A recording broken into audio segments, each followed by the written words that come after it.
Being chosen rarely feels easy. Many days it lands on your shoulders like armor you never asked to wear.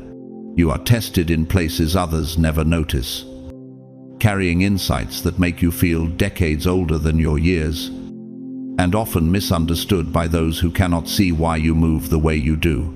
Yet there is purpose in the pressure. You were not selected because life would be simple. You were entrusted because heaven saw in you the resilience to endure, the courage to confront, and the potential to transform the world around you. Still, your position is not fixed in stone. Divine favor flows when you remain aligned, disciplined, and humble. Step away from these, and what was placed in your hands can be given to another. To whom much is given, much will be required. Luke 12:48. When responsibility increases, do you guard your soul with the same intensity heaven used to place this mantle on you? The traps that can strip a chosen one of their calling are not loud. They slip in quietly, wrapped in familiar routines or disguised as good intentions. Pride is one of them. Wearing the mask of certainty, it whispers that you have nothing left to learn, that your perspective is final. Yet pride goes before destruction, and a haughty spirit before a fall. Proverbs 16:18. The chosen are preserved not by talent, but by the humility to remain teachable. At what moment did feedback begin to feel like an attack instead of a safeguard for your destiny? Another silent thief is the neglect of daily discipline. Calling without structure eventually collapses. The hours you keep, the prayers you pray, and the boundaries you protect are the unseen scaffolding of your mission. The Apostle Paul declared, "I discipline my body and keep it under control, lest after preaching to others, I myself should be disqualified." 1 Corinthians 9:27. Discipline is not about legalism. It is love for your calling expressed in time. John Paul II, the Polish Pope who guided the Church through turbulence and survived an assassination attempt, modeled this. His steady rhythm of prayer and service was the backbone of his leadership. The future starts today, not tomorrow, he often said, reminding us that destiny is built in the faithfulness of each day. There is also the danger of unfiltered influence. Not everyone who praises your gift is safe for your soul. Some voices slowly bend conviction, normalize compromise, or keep you occupied while your purpose stands still. Scripture warns, do not be deceived. Bad company ruins good morals. 1 Corinthians 15:33. Who currently holds a key to your inner life, who has not earned the right to shape your decisions? Fear and doubt are perhaps the most deceptive, often wearing the mask of wisdom.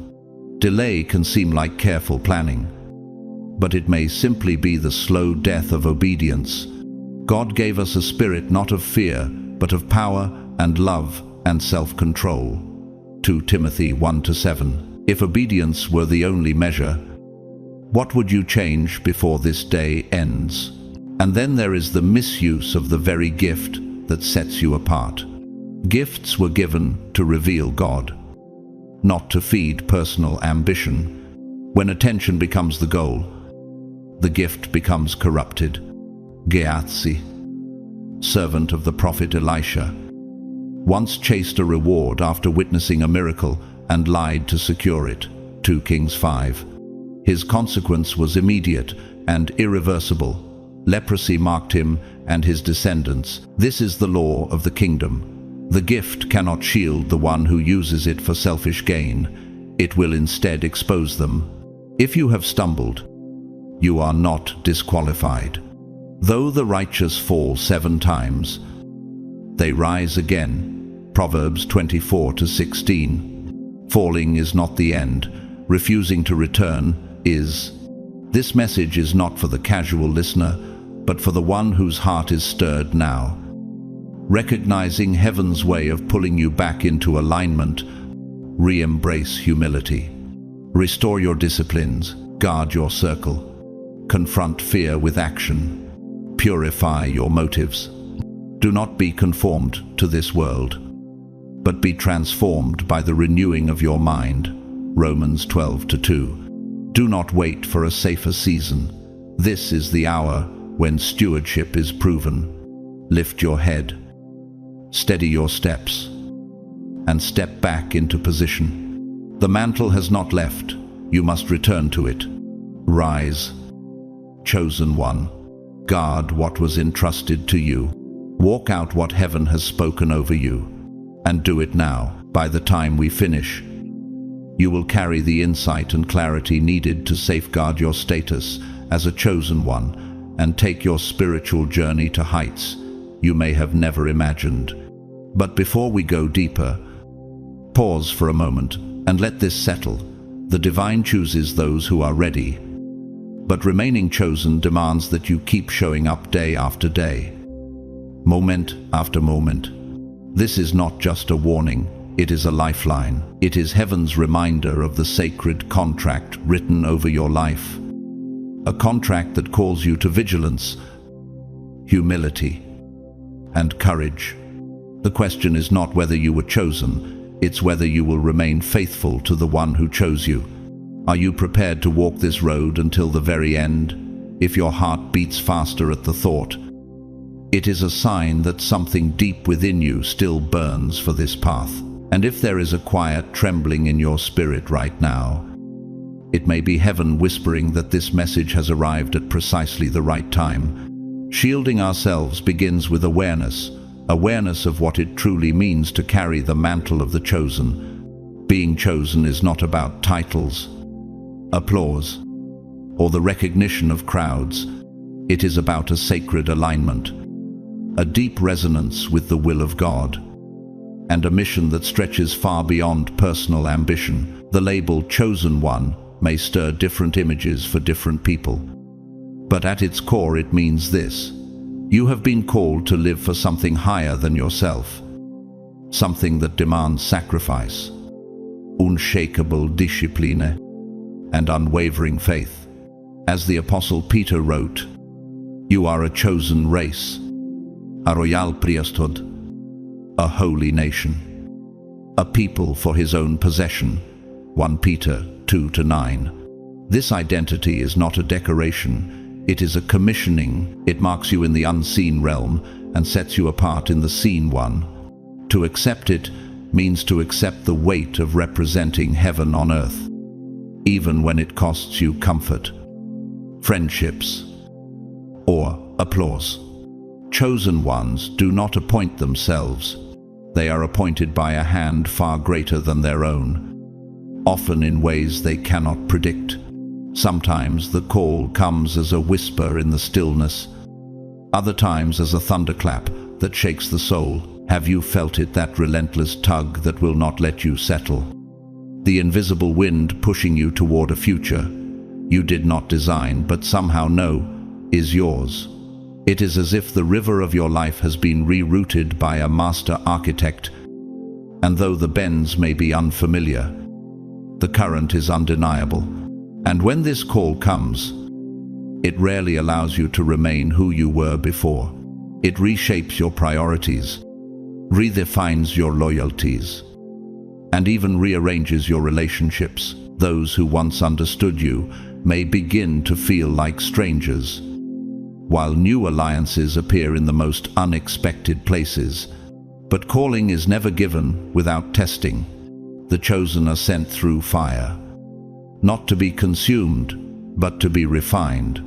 The prophet Isaiah declared, "When you walk through the fire, you shall not be burned, and the flame shall not consume you." Isaiah 43:2. Like gold in the crucible, the heat strips away what is impure, so that only what is true remains. Think of the mountain pine, whose cones release seeds only under the searing heat of wildfire. Without the fire, the forest would never renew. Could it be that your trials are not meant to break you, but to release something inside you that could never emerge otherwise?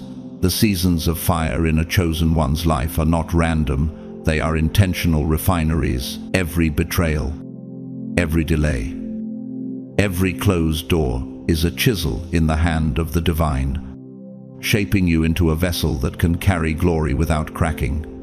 At the center of being chosen lies a sacred contract, a covenant written before your first breath, sealed in heaven's archives. Before I formed you in the womb, I knew you, and before you were born, I consecrated you. Jeremiah 1-5. This is no casual agreement. It is a commissioning that names your purpose and defines the responsibilities you must carry. It entrusts you with gifts. Yes, but those gifts are tools, not trophies. Whether your mission is to heal, to speak wisdom, to intercede in prayer, or to create change that ripples through generations, your role is uniquely yours. No one else has been assigned your path, and because no one else has been entrusted with your exact calling, there will also be no one else to answer for it on your behalf. This covenant is personal. It will not be explained away by comparison, excuse, or delay. And yet, every covenant carries weight. The chosen bear it like a bridge bears the tension between two shores. This is why discipline matters. This is why compromise is dangerous. This is why you must remain alert to the subtle drift of the heart. The book of Hebrews warns, we must pay much closer attention to what we have heard, lest we drift away from it. Hebrews 2-1. Have you noticed how a riverbank changes shape over time? Not from a single flood, but from the slow, steady erosion of the current. In the same way, a chosen one rarely falls in a day. It happens through small surrenders, little concessions that seem harmless in the moment. Guard the edges of your obedience as fiercely as the center, for the edges are where erosion begins. Art has captured this truth. In the medieval morality play Every Man, the central figure learns that in the end, all titles, wealth, and companions fall away, leaving only one thing to walk with him into eternity, his good deeds. The chosen understand this. It is not what you gather that matters, but what you carry in faithfulness to your assignment. Like a tree whose fruit remains sweet because its roots drink from a pure source, your impact will depend entirely on the integrity of your hidden life. Influence without purity is like fruit without nourishment. It will rot before it reaches the table. So here is the charge. Do not treat lightly what heaven has placed in your hands. Strengthen the foundations. Guard the covenant. Walk with the awareness that every step is measured, every choice is recorded, and every moment is an opportunity to honor the one who trusted you with this role. If the fire has been hot, remember, it is proof that you are worth refining. If the weight feels heavy, recall that it was fitted to your shoulders by the same God who promised to uphold you. And if you have wandered, return now. Do not be conformed to this world, but be transformed by the renewing of your mind. Romans 12:2. The mantle has not been revoked. It waits for you to lift it again. Rise, chosen one. Stand firm. Fulfill the contract written over your life. And do it now. The divine entrusts you with extraordinary gifts, each one hand-picked for the role you were born to fulfill. These gifts may be heightened intuition, the rare ability to ignite courage in others, or a profound connection to truths that cannot be measured in human terms. But with great capacity comes sacred accountability. From everyone who has been given much, much will be demanded. Luke 12:48. Your covenant requires integrity when shortcuts tempt you, humility when success tries to inflate you, and faith when the road is steep. Have you ever considered that turning from your purpose does not only wound your own destiny, but sends invisible shockwaves through the lives you were meant to help. What sets you apart is not pride or superiority, it is resonance. Chosen ones operate at a higher spiritual frequency, a level of inner signal that, in scientific terms, produces a different kind of waveform in the unseen. This resonance often isolates you because the environment you move through vibrates on another wavelength.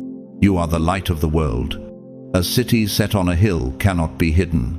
Matthew 5:14. You may walk into a room and instantly read its emotional architecture, sensing which beams are strong, which foundations are cracked, whether it's perceiving unspoken tension, predicting the collapse of an idea before it fails, or feeling the shift in a conversation's gravity. Your intuition is the compass that keeps you on course. But like any navigational tool, if it's neglected or ignored, it drifts out of calibration. What would happen if the very compass God placed inside you began pointing toward comfort instead of calling? Your life draws tests like a lightning rod draws storms. These trials are not punishments, they are the divine's training grounds. Each challenge functions like resistance in the physics of faith. It builds the tensile strength of your spirit so you can bear greater weight. Consider it pure joy whenever you face trials of many kinds, because you know that the testing of your faith produces perseverance. James 1:2-3. Picture an arched bridge in heaven's blueprint. The stones must be tested individually before they can hold the structure together. If one fails under pressure, the whole span is compromised. Are you allowing the tests to shape you into a living pillar?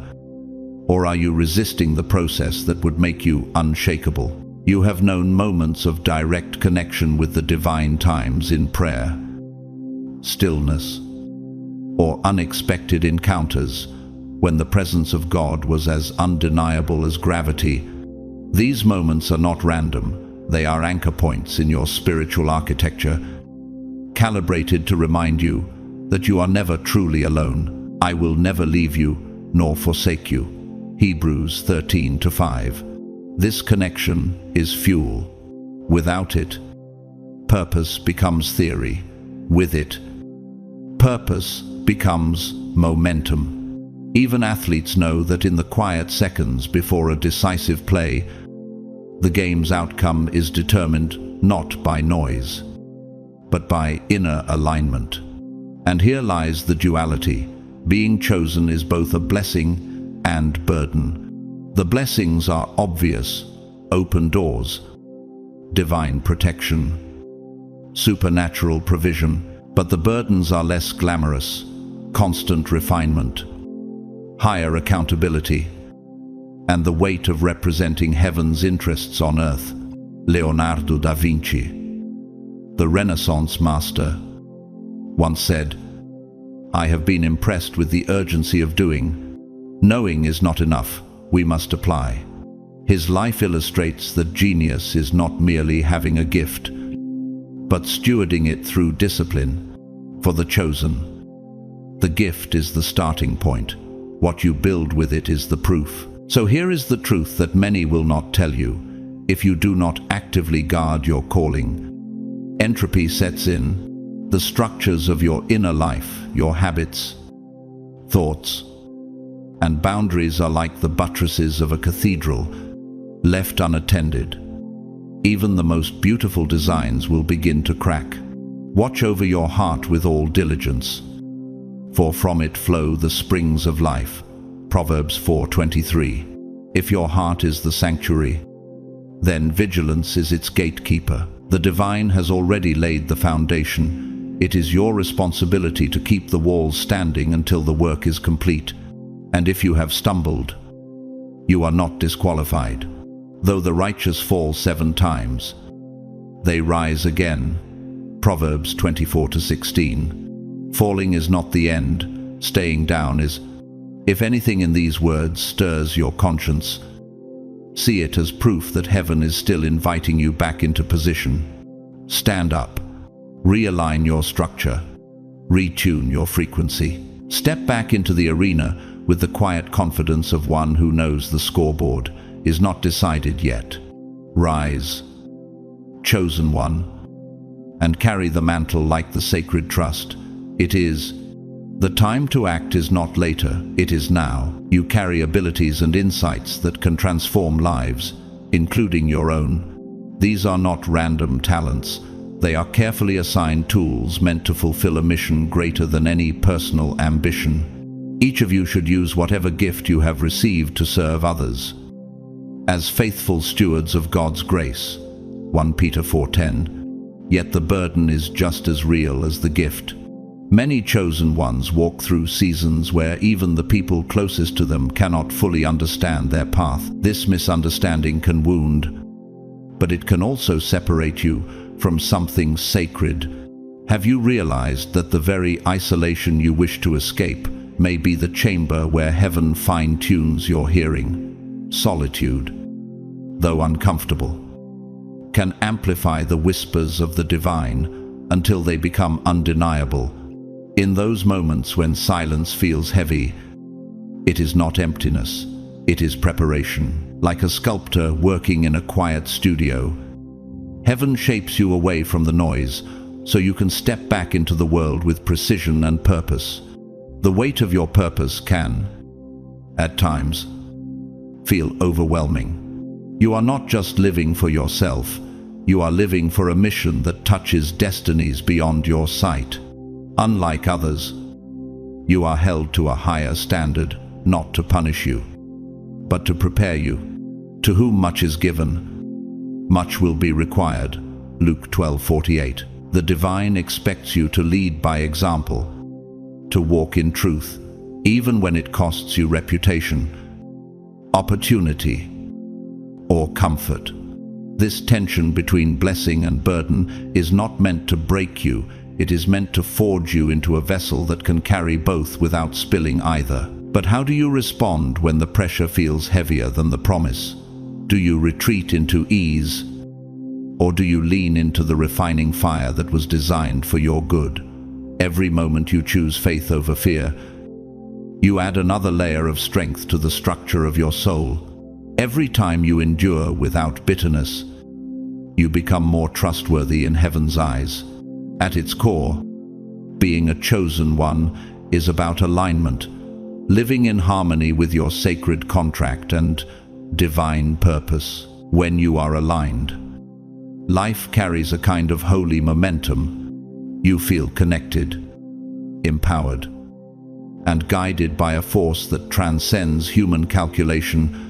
In all your ways acknowledge Him, and He will make straight your paths. Proverbs 3:6. When alignment is lost, the current reverses, doors close, energy drains, and doubt creeps in like fog over a once clear horizon. That's why maintaining alignment is not a suggestion, it's survival.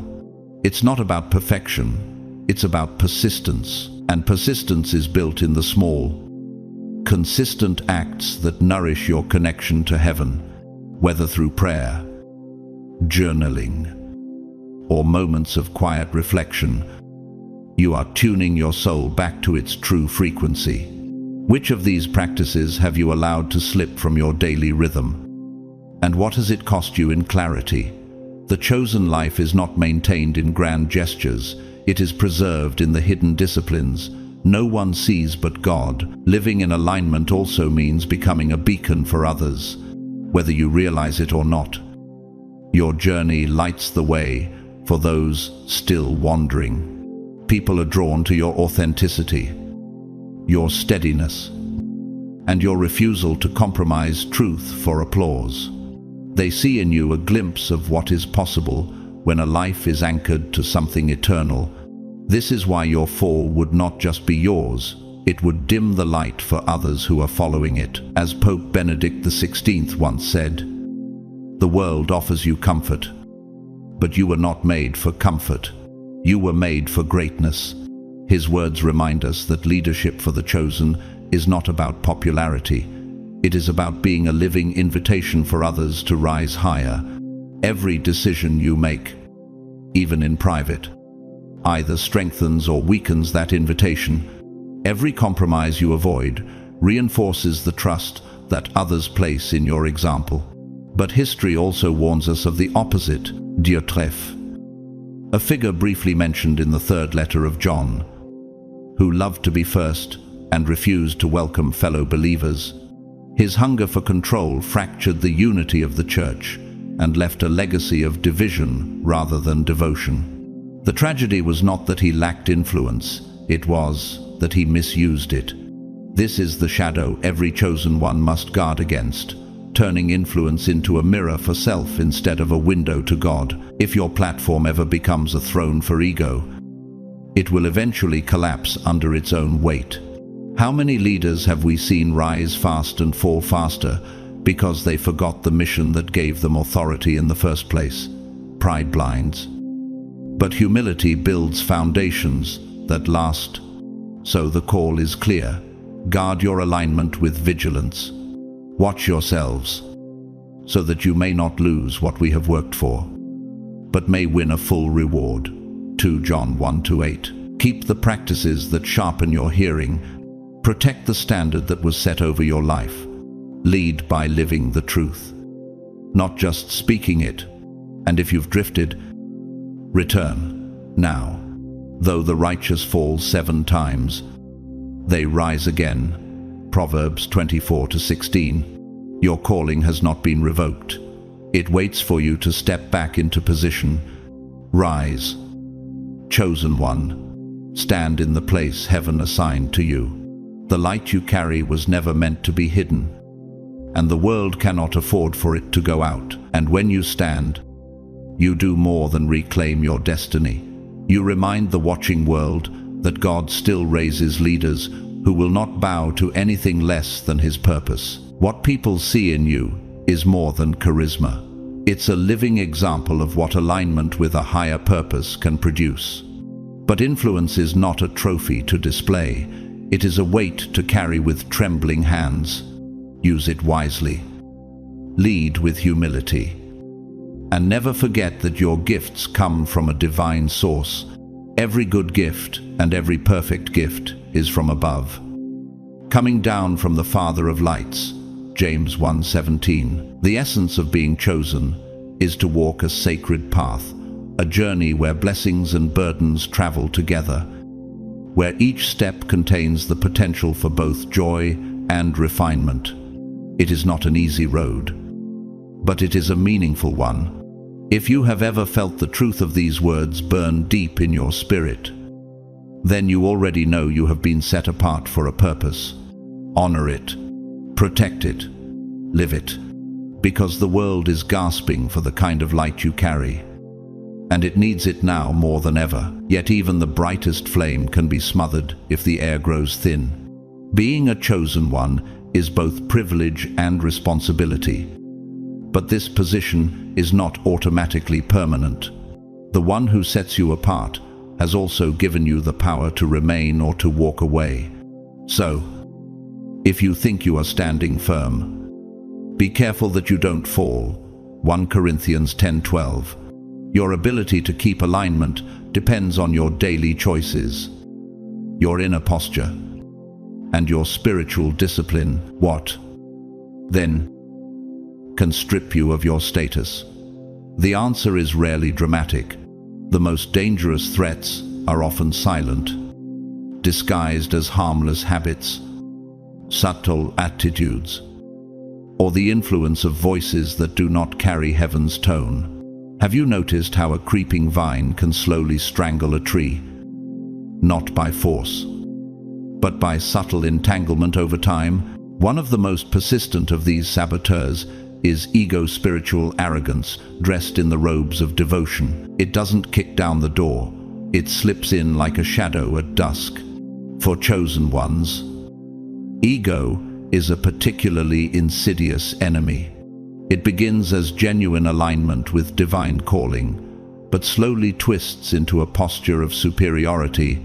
The humility that once made you a clear vessel for God's light begins to crack, replaced with the idea that you are the light itself. God opposes the proud, but gives grace to the humble. James 4-6. Ego thrives on separation. It convinces you that being chosen makes you more deserving, more enlightened, or more valuable than others. But the truth is this: the essence of your calling has always been about humility, service, and surrender, not control, comparison, or competition. Nature itself preaches this warning. The sun does not boast of its light. It simply shines, and in doing so, gives life. But when clouds gather and the light tries to force its way through, instead of waiting for the right break, it scatters and loses its warmth. In the same way, the chosen who try to push their own brilliance ahead of divine timing will find their influence diffused and their purpose blurred. What happens to a river when it stops flowing and tries to keep all its water? It stagnates. The moment the flow is about you rather than through you, you begin to decay from within. The arts have painted this lesson for centuries. In the medieval mystery play, The Castle of Perseverance, the soul is portrayed as a pilgrim journeying between the forces of good and evil, always tempted to abandon humility for self-glory. Those who climb the tower too quickly, without the foundation of service, find themselves falling harder than they rose. This is not just theater, it is a mirror. How many leaders have we seen rise like morning stars, only to collapse because they believed their own light was self-generated? So the warning is clear. Guard the posture of your heart as fiercely as you guard the reach of your hand. Do nothing from selfish ambition or conceit, but in humility count others more significant than yourselves. Philippians 2-3. Keep your gifts in the posture of service. Let your influence remain a reflection of the source, never a monument to self. And if you feel the weight of conviction right now, know that this is grace inviting you back into right alignment. Though the righteous fall 7 times, they rise again. Proverbs 24-16. Rise, chosen one. Step away from the shadows of ego and back into the steady light of service. Your place is still waiting, but it will not wait forever. Stand now, and let heaven find you faithful. Illusion is where the danger begins. Once spiritual arrogance finds a foothold, it begins to subtly alter the structure of your life, like a hidden crack in the load-bearing wall of a cathedral. At first, it seems harmless, even invisible, but slowly, the shift in your energy becomes perceptible. People can sense when humility has been replaced by pride. Those who were once drawn to the resonance of your authenticity begin to step back, not because your message has changed, but because the frequency of your spirit has shifted.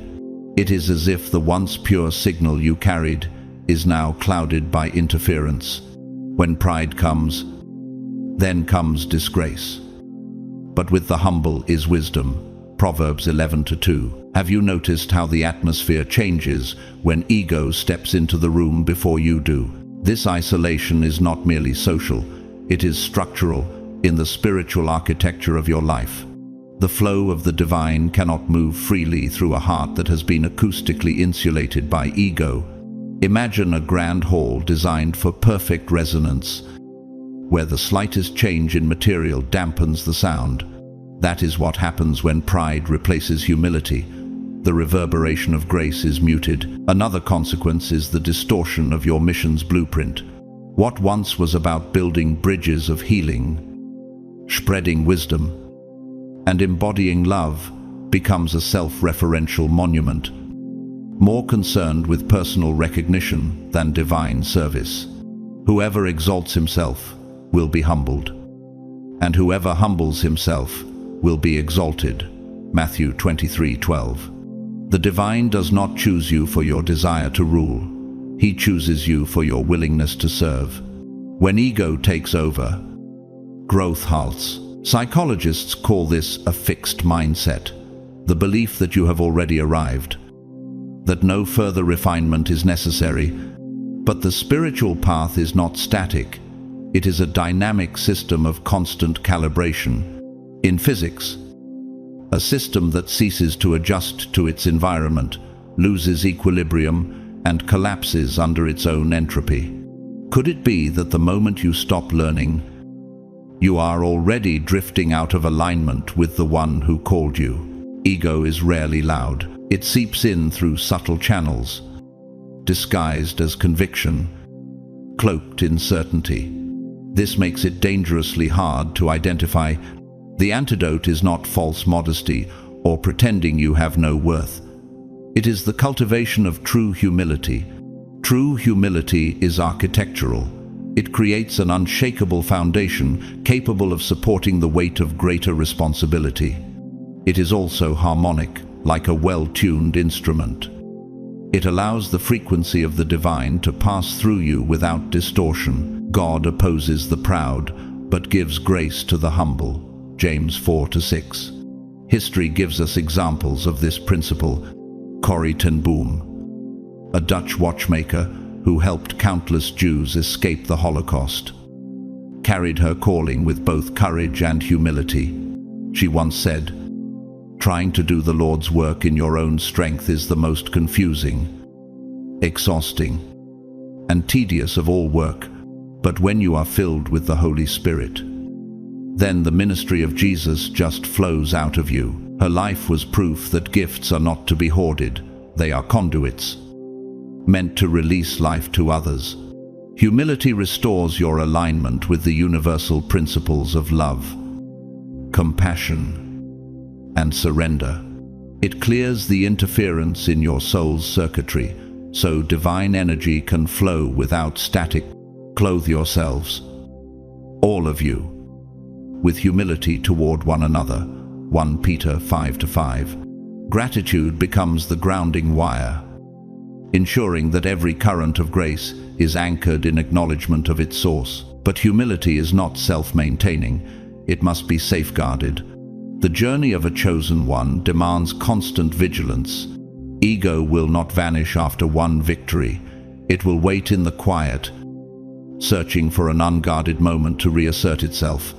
That's why you must develop the discipline of pausing like an athlete in the final seconds before a decisive play, scanning the field and recalibrating strategy. So I ask you, when was the last time you examined the foundation of your calling? Are there fractures forming where no one else can see? If so, this is your moment to repair them. Though the righteous fall 7 times, they rise again. Proverbs 24-16. Rise. Chosen one. Tear down the scaffolding of ego and rebuild on the cornerstone of humility. Let your life become a structure where heaven's presence echoes without obstruction. The master architect has not revoked your assignment, but he is waiting for you to restore the design.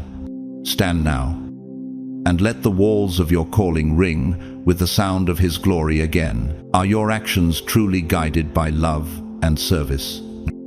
Or have they begun to bend toward the need for validation and applause? This is not an accusation, but an invitation to recalibrate, recommit to your purpose, remembering that the divine chose you not because you were flawless, but because you were willing. Man looks on the outward appearance, but the Lord looks on the heart. 1 Samuel 16-7. Ego will attempt to lure you off course, whispering that your worth must be proved rather than lived. But humility will always call you home. The one who appointed you does not demand perfection. He seeks authenticity. Stay humble. Stay grounded. Remember, your gifts were given to be shared, not hoarded. In humility lies the true strength of a chosen one. For God opposes the proud, but gives grace to the humble.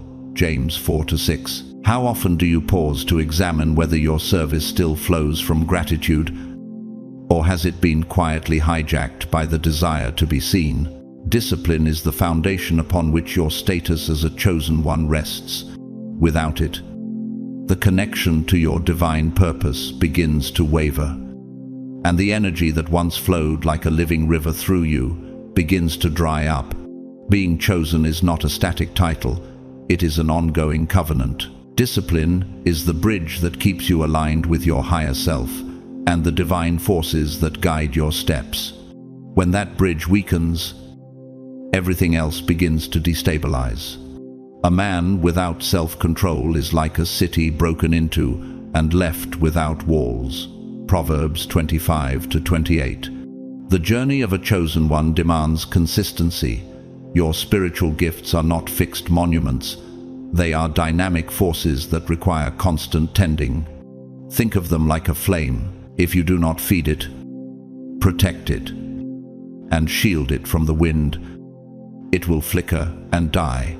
Practices like prayer, grounding, and self-reflection are not decorative rituals. They are essential acts of alignment.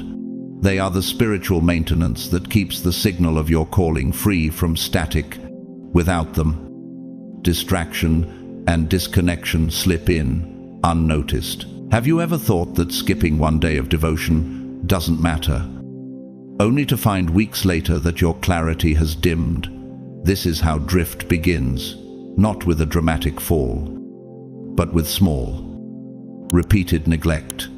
To illustrate, Angela Duckworth, a psychologist and author known for her research on grit, she defines grit as passion and sustained persistence applied toward long-term achievement. Her work proves what the chosen already know in their spirit. Talent without discipline cannot endure. A gift is only as strong as the structure built to carry it, without the discipline to sustain it.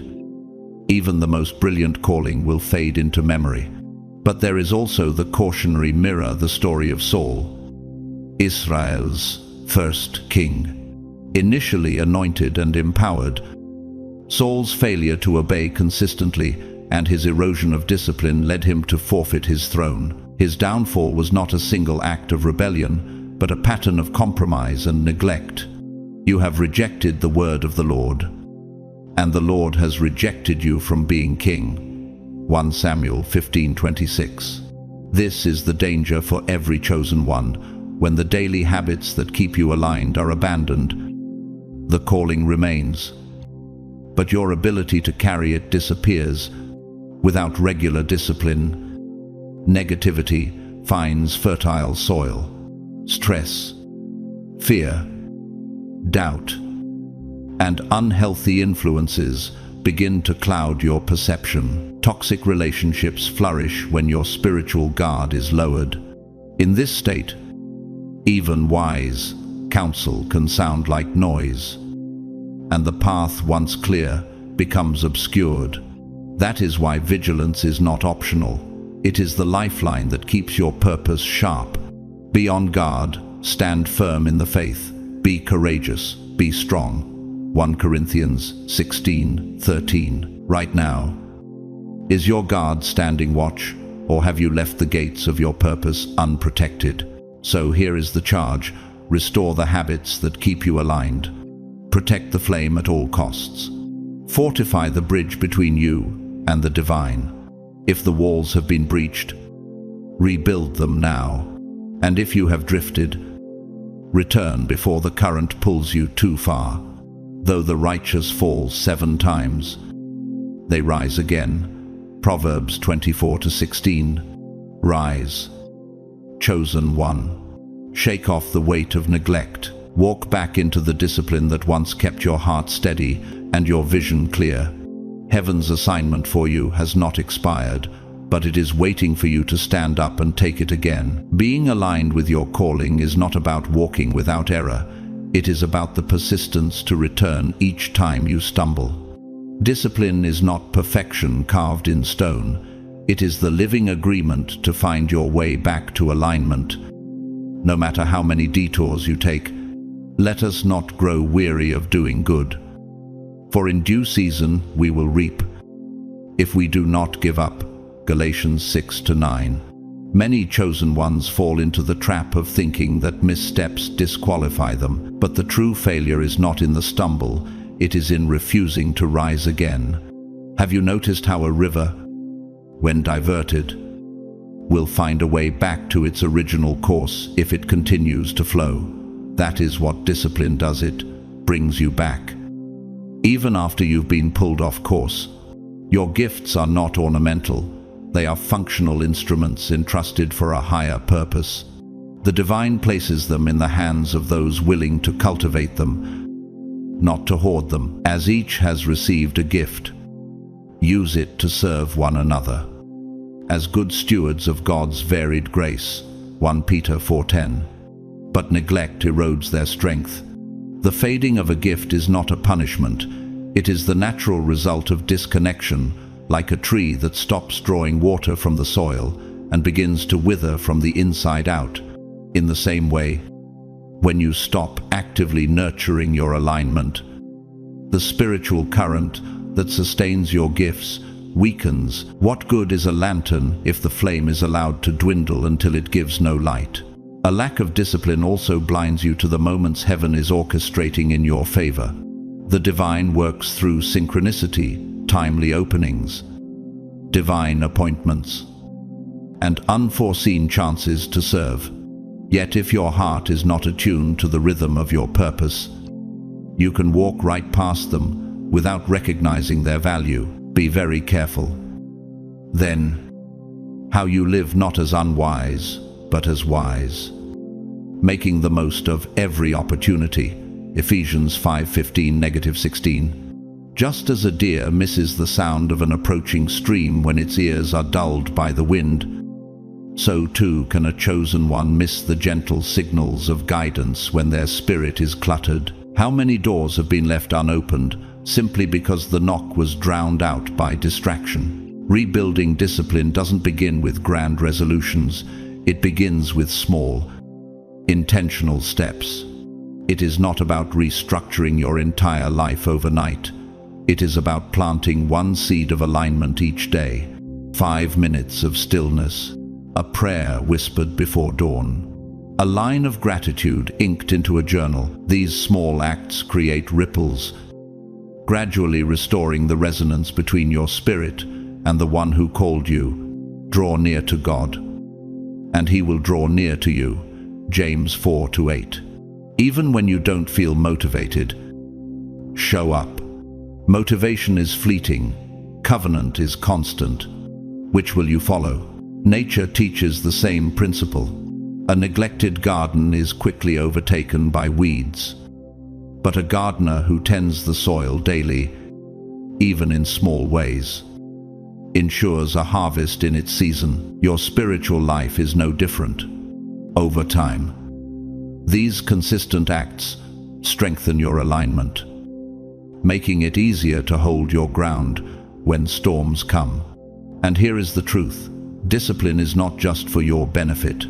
As a chosen one, your alignment radiates outward.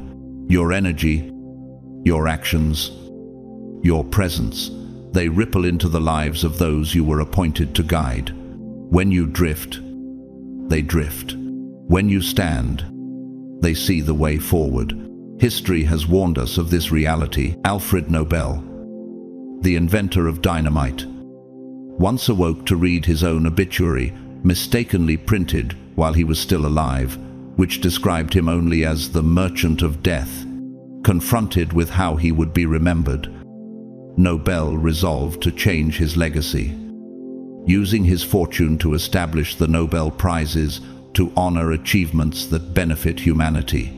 Discipline ensures that when your moment comes, you will not stand empty-handed before the one who sent you. The divine chose you for your potential, your willingness, and your strength. But staying chosen requires action. Therefore, my beloved brothers, be steadfast, immovable, always abounding in the work of the Lord. 1 Corinthians 15:58. Discipline is the key that keeps the gate of your calling open. Without it, the path will overgrow. With it, the way will remain clear. So rise, chosen one. Pick up the practices you've abandoned.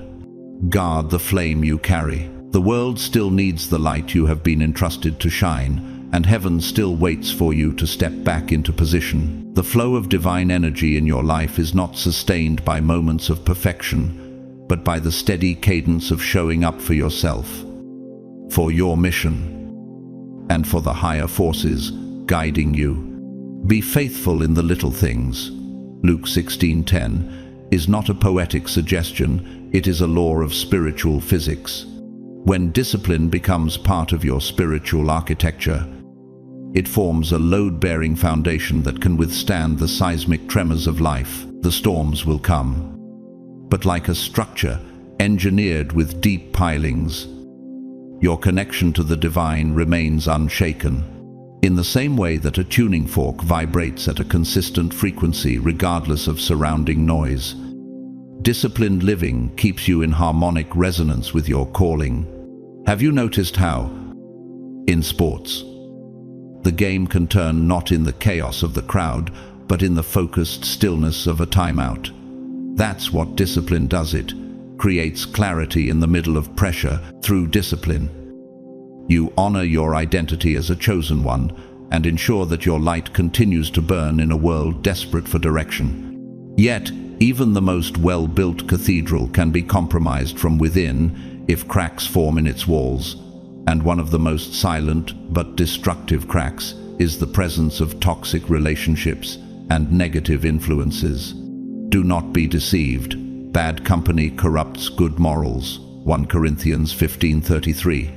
For chosen ones, relationships carry an amplified weight. The people you allow close have the power to either magnify your resonance or absorb it until your spirit feels muted.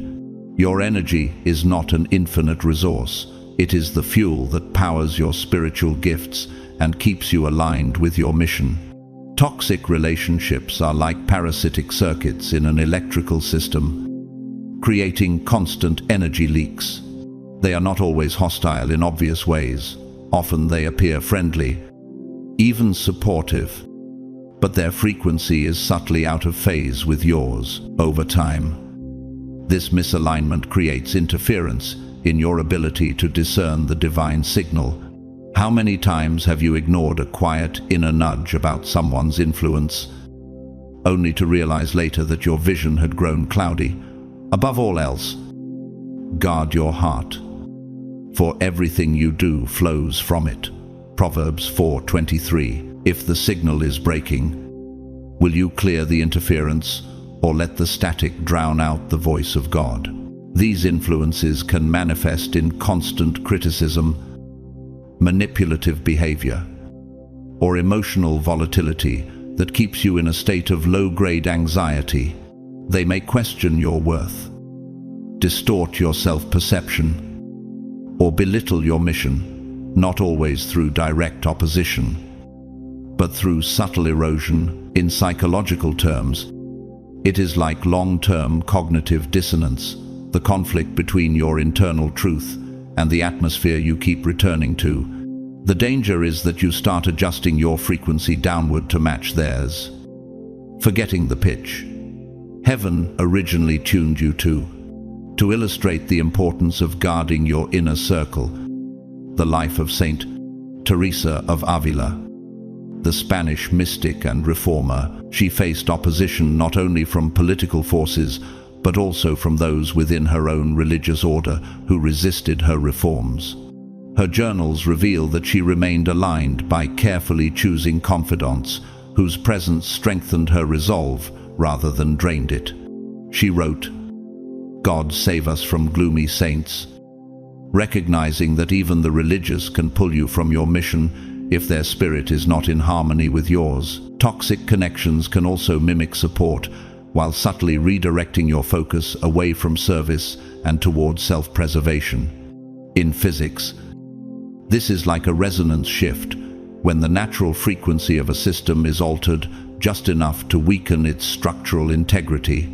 Without intentional boundaries, you will eventually adapt to the noise around you, instead of staying attuned to the clear frequency of your calling. Walk with the wise and become wise, for a companion of fools suffers harm. Proverbs 13:20.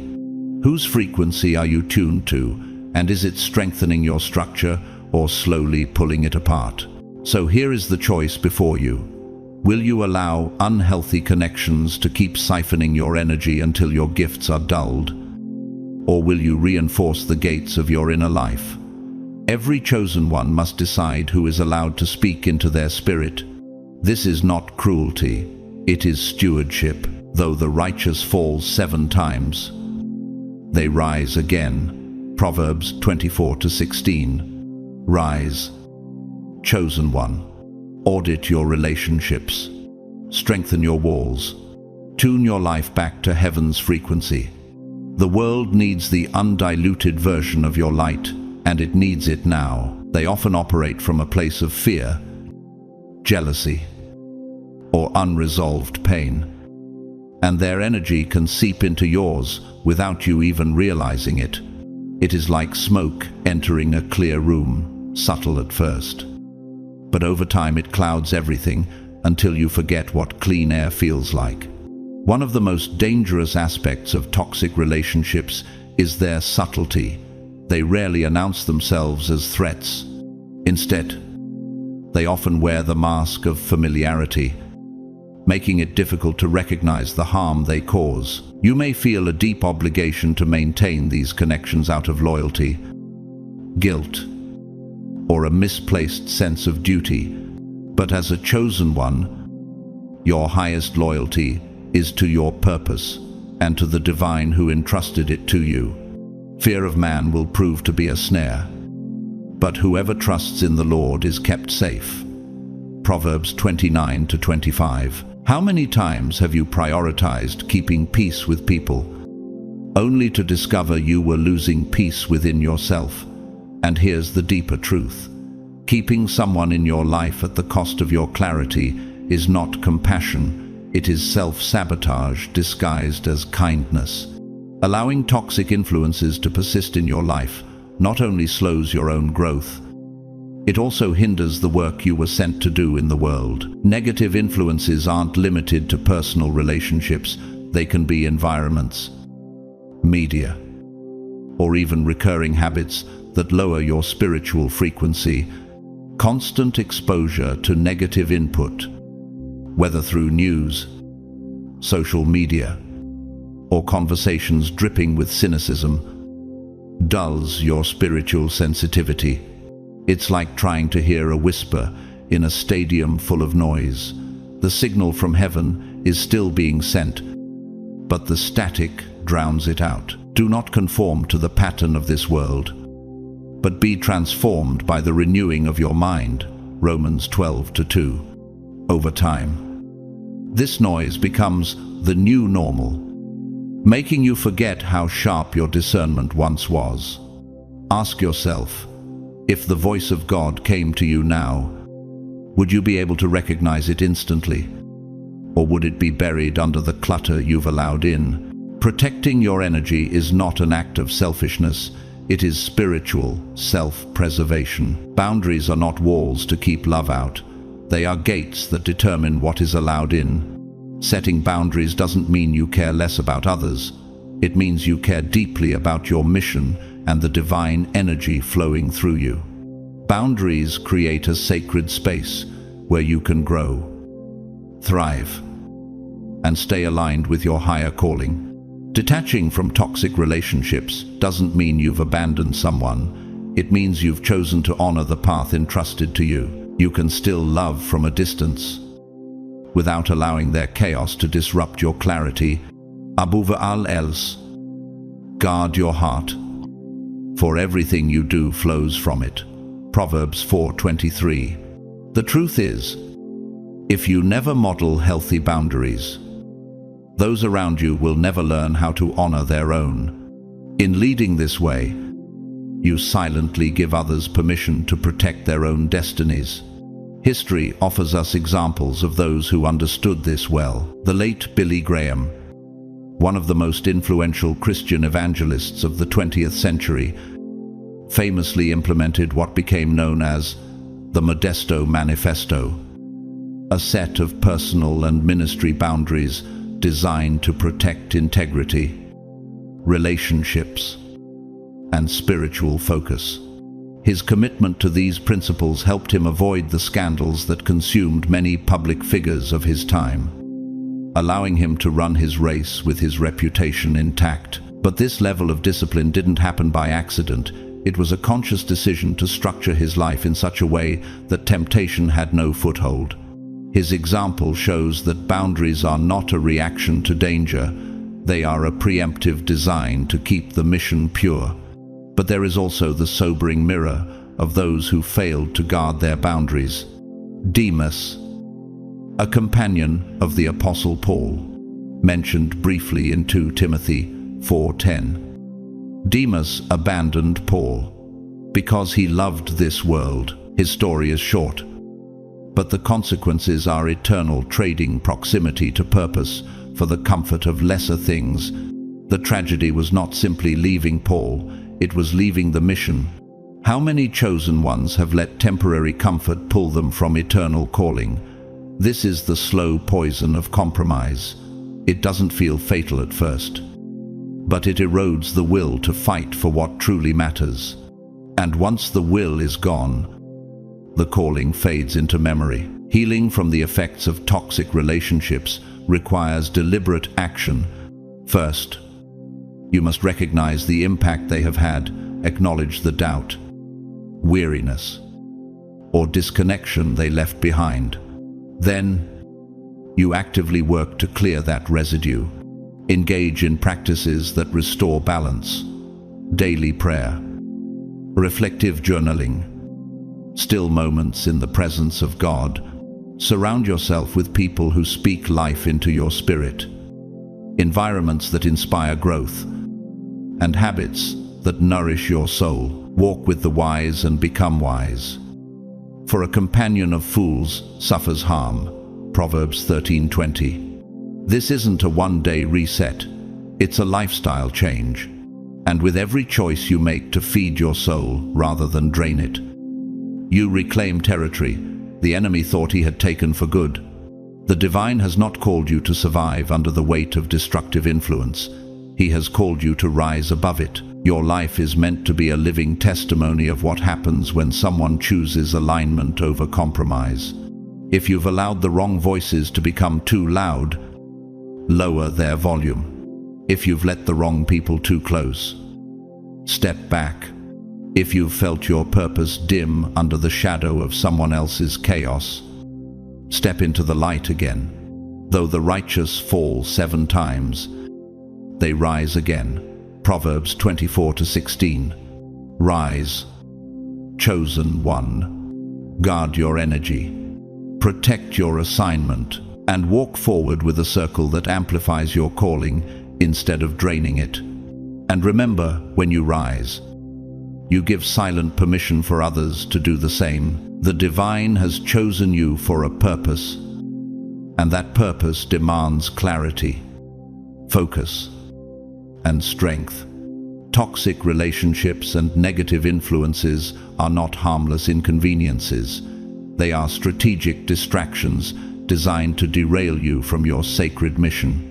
By releasing them, you create an open channel for divine energy to flow unhindered through your life. You were never chosen to carry unnecessary burdens. Those weights only slow the pace of your obedience. Let go of what no longer serves your calling. Protect the atmosphere of your spirit. Honor the road heaven has set before you, and surround yourself with voices that call you higher. In doing so, you are not just protecting yourself, you are reaffirming your identity as a chosen one, ready to fulfill your divine purpose with clarity and power. Let us throw off everything that hinders and the sin that so easily entangles. Hebrews 12:1. So what will you lay down today to run your race without the weight that was never yours to carry? Yet even when you cut off toxic influences, there remain enemies that no one else can see: fear and doubt. They are perhaps the most silent and persistent saboteurs for the chosen. They creep in unnoticed, casting shadows over your faith and shaking the foundations of your purpose. These forces do more than challenge your spiritual journey. They seek to dismantle it entirely. Fear and doubt are the antithesis of alignment, acting as barriers to the current of divine energy that should flow freely through you. Have you noticed how a sudden chill can sweep through a warm room and change its atmosphere in moments? In the same way, a single seed of fear can shift the entire climate of your heart. As a chosen one, your path will rarely come with a neatly drawn map. You are often called into uncharted territory, and uncertainty becomes your constant companion. That lack of certainty opens the door to fear. Fear of failure, fear of rejection, fear of what others will say, and even fear of your own potential. For God gave us a spirit not of fear, but of power and love and self-control. 2 Timothy 1-7. Fear makes you hesitate when you should step forward. It whispers that safety is found in standing still, when in reality, safety is in obedience. What moves of God have you delayed because fear convinced you to wait for a better time? Doubt takes an even more deceptive form. It whispers insidious lies in the quiet moments. What if you're not really chosen? What if this is all in your head? What if you're not enough? These questions can feel like harmless self-reflection, but in truth, they are the termites in the wooden beams of your faith, eating away at your structure from the inside out. Doubt makes you retreat when you should advance. It convinces you to hand back the very ground you fought to claim. But when you ask, you must believe and not doubt, because the one who doubts is like a wave of the sea, blown and tossed by the wind. James 1-6. Nature offers its own parable. An eagle, built to soar at altitudes that no predator can reach, will never discover its full capacity if it refuses to leave the nest. Fear and doubt are the invisible weights that keep your wings folded. They don't change your design, they simply convince you not to use it. And when you yield to them long enough, you forget what it feels like to fly. The real world has captured this reality just as vividly. Randy Pausch, a computer science professor diagnosed with terminal cancer, delivered his famous last lecture knowing he had only months to live. Instead of succumbing to despair, he used his remaining time to impart life lessons, urging others to pursue their dreams with urgency and integrity. His story is a living reminder that hesitation and wasted time are the true thieves of destiny. This mirrors the chosen one's battle with fear and doubt. It is not that the mission disappears, it is that you run out of time to fulfill it. The antidote to both fear and doubt is active faith. Faith that moves even when the ground ahead is not fully visible. We walk by faith, not by sight. 2 Corinthians 5-7. Faith is not the absence of uncertainty, it is the decision to keep walking despite it. Chosen one, do not let invisible chains bind a mission that was meant to run free. Stand in the truth of who sent you. And remember, courage is not the lack of fear. It is the refusal to let fear choose for you. So, rise, step past the shadows. Let the wind of obedience lift your wings again. The same God who called you is the one who sustains you. Fear and doubt may still whisper, but they cannot command you unless you listen. Stand, choose one, and take the next step into the territory heaven has prepared for you. Fear and doubt rarely arrive with a loud knock. Instead, they slip in quietly, like a slow leak in the foundation of a grand cathedral. At first, you may not notice the cracks, but over time, the structure, the inner architecture of your faith begins to weaken. In the language of physics, it is like a harmonic disturbance in a finely tuned instrument. One small note out of resonance eventually disrupts the entire symphony spiritually. This dissonance creates interference between your heart and the frequency of heaven, causing you to miss the clarity and guidance that would have kept you moving forward. Have you ever felt that subtle heaviness in your chest? Not from physical strain, but from an invisible weight pressing against your purpose. That is the invisible architecture of fear at work.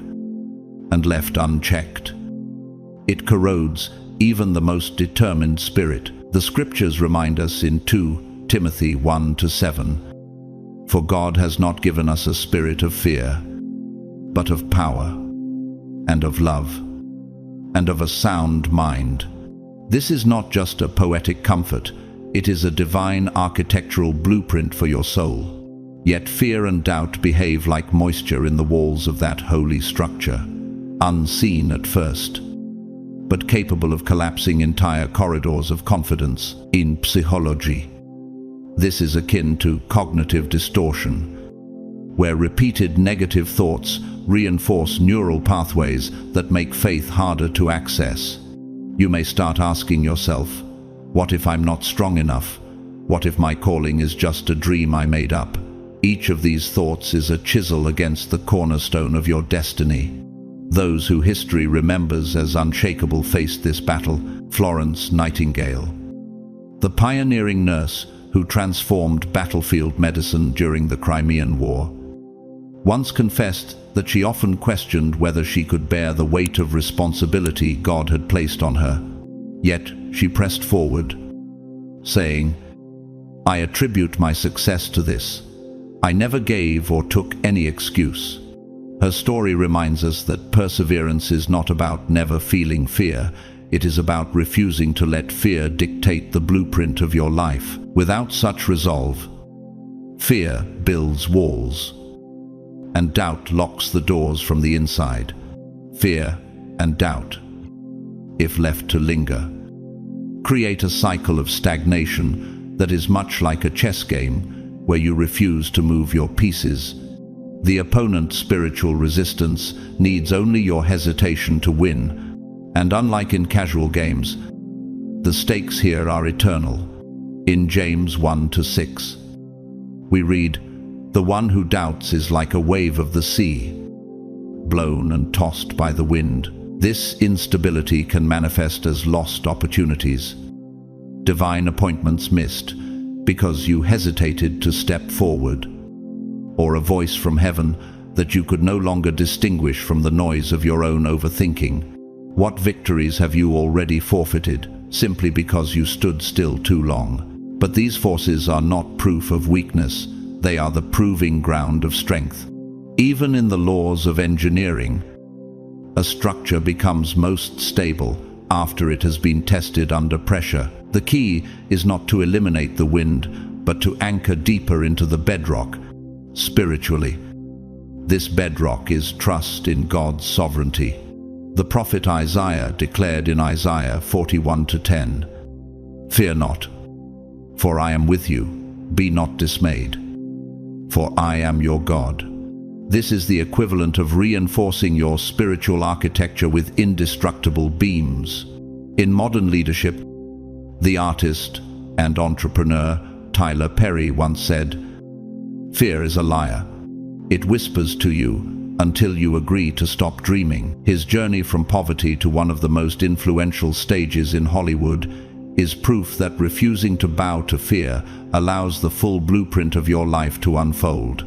Like a skilled architect, God has already drawn the design. Your role is to keep building, even when scaffolding sways in the wind. Can you imagine how different your life would look if fear lost its grip on you today? If you have ever watched the film The Mission, 1986, there is a scene where a former mercenary drags his armor and weapons up a steep waterfall as penance. Each step a battle against fear of change and doubt in his own redemption. The moment he releases the burden into the river is a vivid portrait of what happens when the chosen ones finally let go of the weights that keep them from their calling. In another example, Shadowlands, 1983, de Pictothor C.S.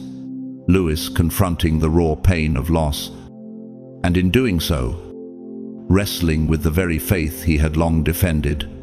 These moments capture the reality that courage is not the absence of fear, but the decision to keep walking through it.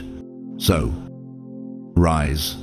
Do not allow the quiet erosion of fear and doubt to dismantle the holy structure God has been building in you. Strengthen your foundations daily with prayer, scripture, and action. Even when you do not feel ready, your mission requires a heart tuned to heaven's frequency, not distorted by the static of fear.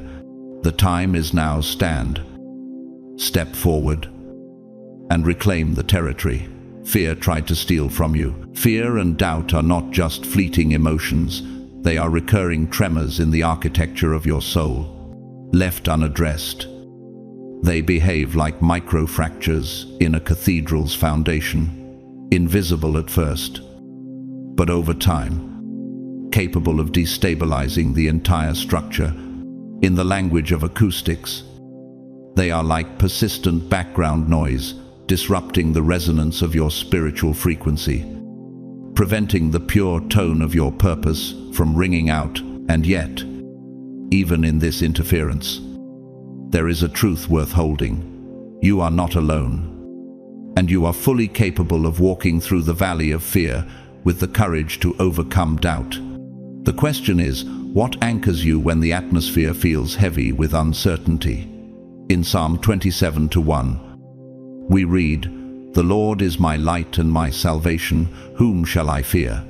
This is not mere poetry, it is an engineering principle for the soul. A load-bearing beam that refuses to buckle under pressure. To return to your strength, you must return to your why, that divine blueprint imprinted on your heart when you were first called. What is the purpose that ignites your soul? What are the signs and moments that have confirmed heaven's hand on your life? By meditating on these, you drown out the static of doubt that seeks to pull you off course. Surrounding yourself with supportive influences is like reinforcing a bridge under constant strain. It distributes the weight and prevents collapse. Fear and doubt thrive in isolation. But when you're connected to mentors, trusted friends, or faith-filled communities, their grip weakens. Theologian and writer Henry Noon once said, "Community is the place where the person you least want to live with always lives," reminding us that growth and strength are often forged in the presence of others who sharpen us, even when it's uncomfortable. Have you noticed how the right voice at the right time can realign your entire spirit? That is no accident. It is divine engineering at work. Fear and doubt may never vanish entirely, but they can be stripped of their authority. Every deliberate step you take in faith is like adding another buttress to the holy edifice of your purpose, making it harder for storms to tear it down. As a chosen one, you are not called to bypass these storms, but to rise above them, not because you are immune, but because you are equipped. In Isaiah 41:13, God declares, "For I am the Lord your God who takes hold of your right hand and says to you, 'Do not fear, I will help you.'" This is not a suggestion, it's a covenant of reinforcement. And truly, if the architect of the universe is holding your hand, what structure could possibly collapse? And so we must speak of your spiritual gifts. These are not mere talents, they are sacred trusts. Divine instruments designed for transformation, healing, and guidance. Think of them as precision tools in the hands of an architect building something eternal. Yet with such power comes the sobering law of stewardship. Misuse them, and the entire project risks collapse. Misuse rarely begins with outright malice. It starts in subtle misalignment. In psychology, it mirrors mission drift. When an institution loses sight of its core purpose and begins to serve its own survival instead of its mission. Perhaps you've seen it, someone using their discernment not to protect but to manipulate, their healing gifts not to mend but to elevate their own status. It's like altering the blueprint of a bridge mid-construction for personal aesthetic preference. The structure may still stand, but its integrity is compromised. In 1 Peter 4:10, we are reminded, each of you should use whatever gift you have received to serve others, as faithful stewards of God's grace in its various forms. Ignore this, and your gifts become weapons rather than instruments of grace. And if your gift becomes a weapon, who will bear the wound? Others, or your own soul first? The painter Georges Rouault, whose art blended faith and raw human suffering, once said, "My only desire is to paint a Christ so moving that those who see him will be converted." His life's work illustrates the pure alignment between talent and purpose, art not for self-glory, but as a vessel for the divine. This is the standard for the chosen, that your gifts remain tethered to heaven's intent, unmoved by the gravitational pull of ego. Misuse of spiritual gifts is not just a personal failure, it distorts the resonance of the whole body of believers. In physics, this is like a single out-of-tune string disrupting the harmony of the entire orchestra. But the good news is this: realignment is always possible. The moment you return to humility, recalibrate your intention, and place your gifts back in the hands of the divine architect, the structure regains its form, the sound regains its clarity, and your mission regains its force. So rise. Protect the holy architecture within you. Guard the sacred frequency, heaven entrusted to your soul. The same God who called you has also equipped you not to be a prisoner of fear and doubt, nor a careless custodian of sacred tools, but a master builder of the kingdom. The blueprint is in your hands. The time to build is now, rather than empowering you. These small choices, often disguised as harmless, shift your vibration little by little, pulling you further from the sacred architecture for which your gifts were entrusted. At its deepest level, the misuse of spiritual gifts is a breach of the sacred covenant you once made with the divine. These gifts were never given for personal amusement or to build your own kingdom. They were entrusted to you as instruments of heaven's will, to heal, to restore, to illuminate. When wielded for self-interest, they lose their resonance. Much like a finely tuned instrument left in the rain, its tone warped, its song silenced. The divine energy that once flowed like a living river begins to recede, leaving the soil of your spirit dry and cracked. The consequences of such misuse are not only external, where trust is lost and influence withers, they strike deeper, cutting into your inner alignment. Every time you twist a gift away from its sacred purpose, you create a fracture in your own foundation. This fracture breeds dissonance, clouding your discernment, dulling your spiritual vision, and blurring the clarity that once guided you. Proverbs 16:18 warns us plainly, "Pride goes before destruction, a haughty spirit before a fall." And indeed, pride often whispers the loudest when gifts are misused. If the fracture is forming, will you humble yourself to repair it, or let it widen until the whole structure falls? History offers sobering reminders. One such cautionary tale comes from the rise and fall of Girolamo Savonarola, a Dominican friar in Renaissance Florence. Gifted with piercing eloquence and a burning moral conviction, he once shook the conscience of a city. But as his influence grew, so did his rigidity and self-assurance. His gift for prophetic rebuke turned into a weapon of control, alienating allies and provoking powerful enemies. The same voice that could have steered a city toward revival instead led to his public execution in 1498. The tragedy was not the loss of his life, but the loss of what his gift could have continued to achieve had it remained humble. In contrast, We can look at William Wilberforce, the British politician who dedicated decades of his life to abolishing the transatlantic slave trade. He could have used his political influence for personal enrichment, but instead, he poured it into a cause that outlived him. His perseverance despite ridicule, political isolation, and ill health proved that gifts anchored in service can move the course of history. Would the chains of slavery in Britain have been broken as swiftly without a man willing to risk his career for righteousness? Always approach your gifts with the posture of a servant before every decision. Let the question echo in your spirit: does this honor the divine purpose for which I was chosen? When your gifts are poured out selflessly, the divine breath behind them intensifies. Your alignment deepens, and your impact becomes unshakable. 1 Peter 4:10 affirms this. Each of you should use whatever gift you have received to serve others.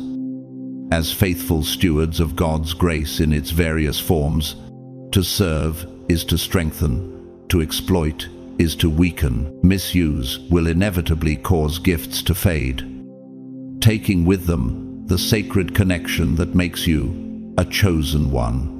But the inverse is also true. Honor your calling, and your gifts will grow brighter with time. In leadership psychology, this is known as virtuous cycle reinforcement. The more you invest your abilities in others, the more your influence expands in healthy, sustainable ways. The spiritual life is no different. Heaven entrusts more to those who steward well. How much more could heaven trust you if every action you took was an act of pure stewardship? Staying aligned with your sacred path is not a straight, unbroken line. It is more like a pilgrimage through varied terrain, sunlit valleys, shadowed ravines, and narrow passes where you must walk slowly and deliberately. The path of a chosen one is both costly and exhilarating. It is a journey saturated with opportunities to grow, to serve, and to embody the divine blueprint entrusted to your soul. Along this journey, you will encounter distractions, temptations, and moments of deep fatigue. Alignment is not the absence of these trials. It is the discipline to return to your center every time you drift. The silent saboteurs: ego, lack of discipline, toxic relationships, fear, doubt, and the misuse of spiritual gifts are universal. They creep in like ivy on the walls of a sacred temple, beautiful to the untrained eye. But if left unchecked, they will weaken the stone itself. Yet Isaiah 40:31 reminds us, "But those who hope in the Lord will renew their strength. They will soar on wings like eagles. They will run and not grow weary. They will walk and not faint." If even eagles must face the storm before they can soar higher, why would you expect your calling to come without resistance? So rise, chosen one. Guard the gifts entrusted to you as if they were the crown jewels of heaven, because in a sense, they are. Let them be tools of light in a world that craves truth. Stand against the currents of pride and misuse. Walk in such integrity that even the darkest forces cannot accuse you. For the divine has not only called you, he has equipped you. And if you remain faithful, your gifts will outlive you. Echoing through the corridors of eternity, the tests that every chosen one faces are not the cold verdict of failure, but the sacred invitations of heaven, moments where the veil things and you are summoned to step closer into divine intimacy. These trials are like the deep roots of an ancient oak, digging into unseen soil during the fiercest storms. Have you ever noticed how the tallest trees in the forest sway violently in the wind, yet do not break? That resilience is born from seasons of invisible strengthening beneath the surface. In the same way, your trials are not here to uproot you. They are here to anchor you more firmly into God's truth. As James 1:3 declares, The testing of your faith produces perseverance. And recognizing these pitfalls and addressing them with honesty and intention is not just a discipline, it is the lifeline that preserves your calling. Your mission as a chosen one is not a monument to your greatness, but a living river flowing to those whose thirst only the living water can quench. What if every act of obedience you make today becomes the seed for someone else's breakthrough tomorrow? This perspective shifts your focus from self-preservation to kingdom impact. It strips away the brittle bark of pride, revealing the living sap of service underneath. When you see your journey as part of a grand tapestry woven by the divine, you realize that each thread, bright or dark, serves a sacred symmetry. In the stage musicale, Les Misérables, the priest, Bishop Myriel, offers Jean Valjean silver and grace instead of punishment, forever altering the course of his life. That one act of mercy became the melody that redefined a man's destiny. Isn't it possible that one decision you make in hidden obedience could set in motion a chain of redemption you may never witness in full? Your daily acts of devotion, whether kneeling in prayer, lifting psalms at dawn, or walking through a silent meadow where dew still clings to the grass, are the invisible architecture of your spirit. These rituals are not burdens to bear, but love letters sent upward, a steady frequency that keeps you tuned to heaven's wavelength. Protecting your energy is equally vital, for even the purest spring can be clouded by poisoned streams. Surround yourself with people, places, and influences that elevate your spirit. Can you imagine an eagle trying to soar while tethered to the weight of a dead branch? There are attachments that feel familiar, yet drain the very life from your wings. Detachment, then, is not cruelty.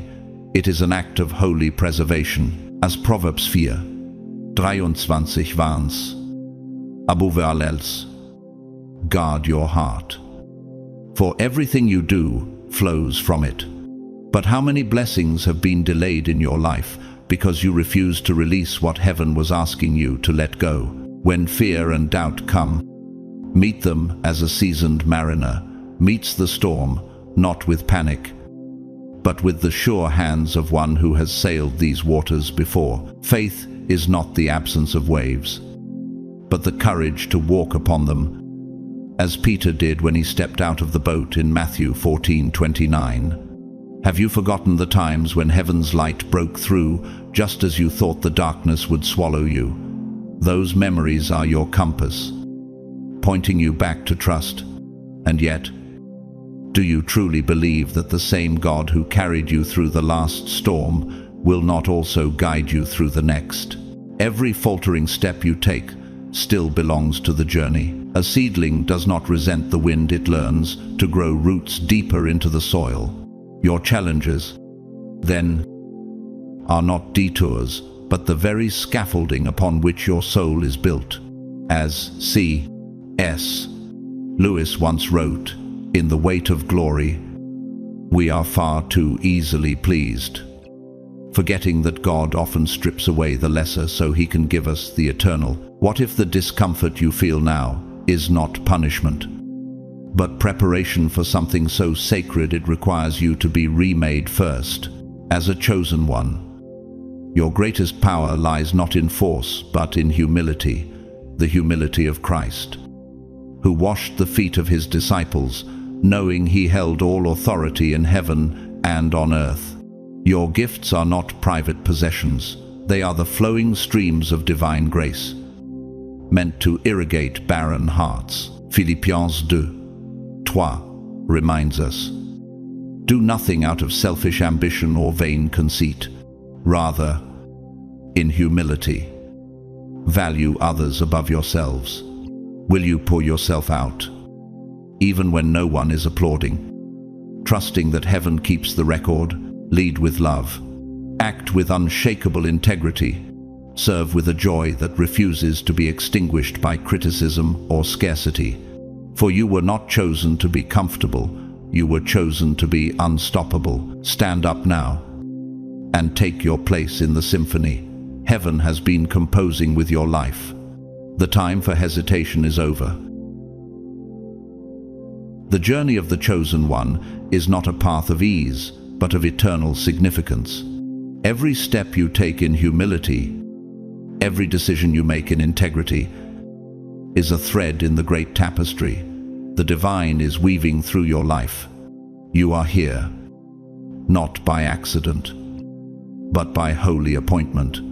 The gifts entrusted to you are not ornaments for display, but sacred tools for healing, building, and transforming lives. The world may try to dim your light, but darkness has never overcome the light that burns with heaven's fire. Arise, shine, for your light has come, and the glory of the Lord rises upon you. Isaiah 60:1. When the weight feels too heavy, remember the same God who called Moses from the wilderness, who anointed David in the pasture, and who sustained Esther in the palace, is the one who has called you. This mission is not given to the half-hearted. It is entrusted to those who dare to remain faithful when the cost is high. You are chosen because heaven sees in you what the world cannot measure, a resilience forged in the fires of trial, a compassion born of wounds healed, and a vision shaped by the very hand of God. So protect your energy like a sacred flame. Walk in alignment even when the road narrows. Let your courage be louder than fear, and your faith deeper than doubt. The divine will continue to guide you, but it asks you to keep saying yes when everything in you wants to turn back. This is your sacred contract. This is your inheritance. And this is your charge.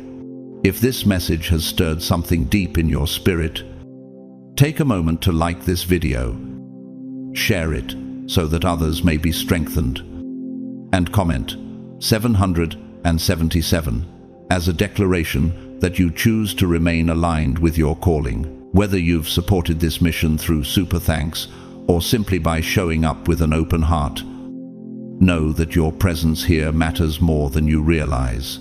You are part of this spiritual family, and together we are building a fortress of light in a world desperate for hope. May you walk in unwavering courage. May your heart remain pure before the Lord. And may your light pierce the darkness wherever you go. Stay blessed, stay faithful, and never forget you were chosen for such a time as this.